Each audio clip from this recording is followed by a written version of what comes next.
Hello everyone, তোমরা সবাই কেমন আছো? অনেক দিন পর আবার আমি চলে আসলাম নতুন একটি ভিডিও নিয়ে। আজকে হলো দুর্গাপুজোর মহাষ্টমী। তো আমরা রাতের বেলা গিয়েছিলাম ঠাকুর দেখতে, ঠাকুর প্রণাম করতে। তো ওখানে গিয়ে প্রথমে ঠাকুর প্রণাম করে নিয়েছি। আর আমাদের এখানে প্রত্যেক প্যান্ডেলে জুবিন স্যারকে সম্মান জানিয়ে ওনাকে শ্রদ্ধাঞ্জলি দেওয়া হয়েছে।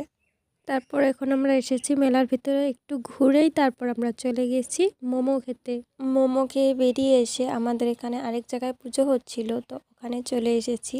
ওখানে একটু ঘুরে তারপর চলে গেছি মেলার ভিতরে। আর এই মোবাইলটার কথা কার কার মনে আছে বলো তো? তারপর ওখানে একটু ঘোরাঘুরি করছিলাম। আর মেলাটা ছোট হলেও ওখানে কিন্তু ভালোই জিনিস এসেছিল।